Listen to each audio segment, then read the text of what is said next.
Committee reports. Well, Mrs. Shorter is not here this evening to update us on a legislative update, so move into the Butler Tech update. And actually, I kind of have a lengthy update tonight, and I apologize for the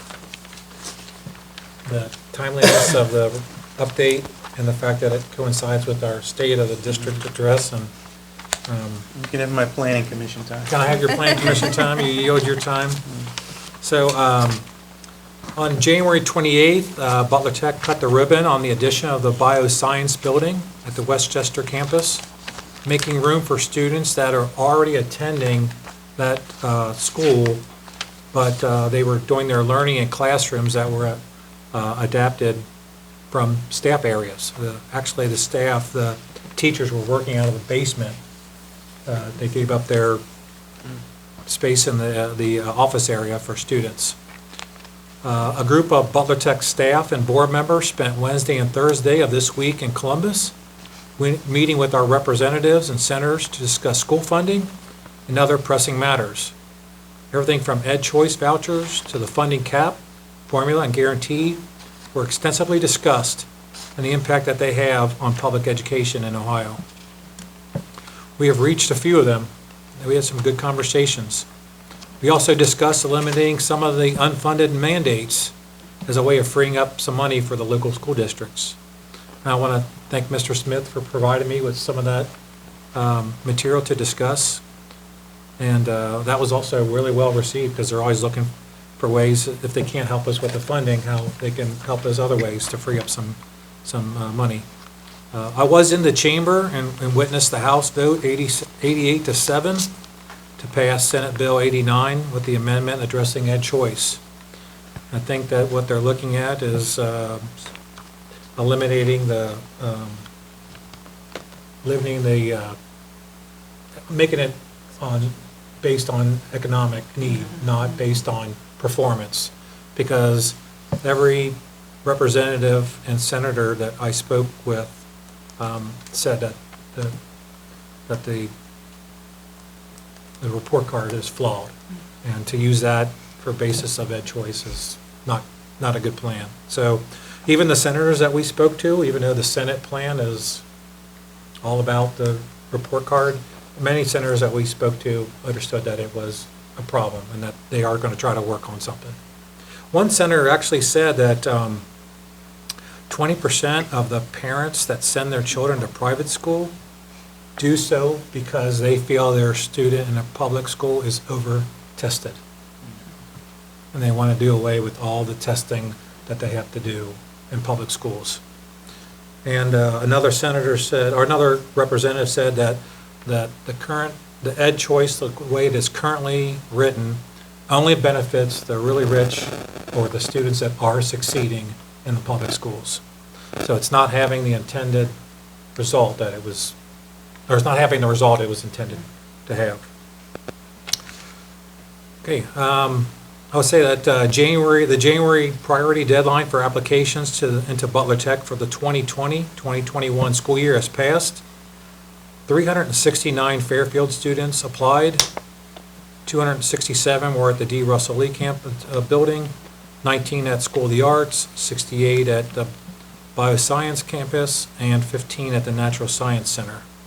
That's about 18% of the applications came from Fairfield. Mrs. Lane, I have all this emailed to you. So. Thank you. So there were 288 overall applications for 950 seats. So it's 57% of the kids that applied by the deadline will be turned away. 386 applications for the 150 10th grade academy seats. So 61% of those students will be turned away. 96 applicants for 75 information technology seats. 22% of those will not be able to get into that school. 89 applications for 29 welding seats. 72% of the kids that want to become welders, we just don't have room for. 218 applications for 100 healthcare science seats. So 54% of those kids will be turned away. We had 42 applications for 25 mechatronic seats. That's in a second year of existence, and 40% of those kids will be turned away. And that's that program that we added where the kids can leave high school with an associate's degree in engineering. Our aviation exploration program, we had 25 students apply for the 25 positions, so that's, no kid's going to be turned away on that, but again, it's only the second year of existence for that program. So tomorrow starts the first day, the first Friday of the Butler Tech 5th Day Experience. And I have distributed some facts to you on some spreadsheets as to some of the data. So we have 475 students attending an activity at one of the Butler Tech campuses on a non-school day tomorrow. 1,013 applications for activities that have a one-time occurrence tomorrow will be there. Now, some students will be taking advantage of multiple things, so that 1,013 students. 268 students signed up for an every Friday class, so 268 will not have a day off at all when there's no classes in session. Many more students will be working, interning, taking driver's ed classes, college visits, etc. There have been 4,147 applications when the application window opened for additional educational experiences at Butler Tech. Again, 4,147 applications for things that they could have just had the day off. Could have just not even bothered. They could have stayed home and played video games. I've included a page on some of the offerings that are full with a number of students on a waiting list. Our driver's ed opportunity filled up within 90 seconds of it being offered. And part of that is we're exploring adding another driver's ed experience. Part of it is that these kids have internships and work environment opportunities, but they have no way of getting there because they don't have a driver's license yet. It's too expensive to do that. Also, real quick, there's a Dunk and Donate. I want to say that because people have been saying Dunkin' Donuts, but Dunk and Donate fundraiser on March the 20th at Miami Valley Gaming from 2 to 7 p.m. That's when March Madness starts. It's a fundraiser for the students to pay for their trade tools, their welding goggles and helmets and gloves, the knives that the culinary students need, cosmetology, they need all kinds of things. So tickets are available. The tickets get you drinks and appetizers and desserts and a gaming card, and they're $50, and they are available on the Butler Tech website. So I've also included a little brochure that we send out to all the families, and it kind of goes over some of the opportunities that are available to our students. I think these go out to 10th graders. So if anybody has any questions on the Butler Tech update, I'll be happy to answer. Any comments?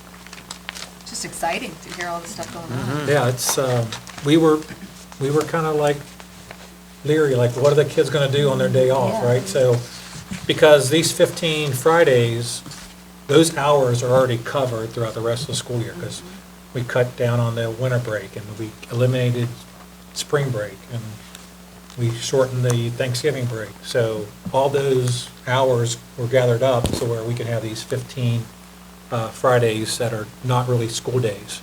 And ODE fought us on it because there's some archaic law in the books that say schools have to be in session 5 days a week. So originally we got the verbal okay to do it, and then when we put it in place, they said, oh, no, wait a minute. We found some kind of rule, so we actually had to go up there and talk to them about it, and they have now asked our administrators and our leadership team to help them write new legislation on where this could be repeated throughout the state.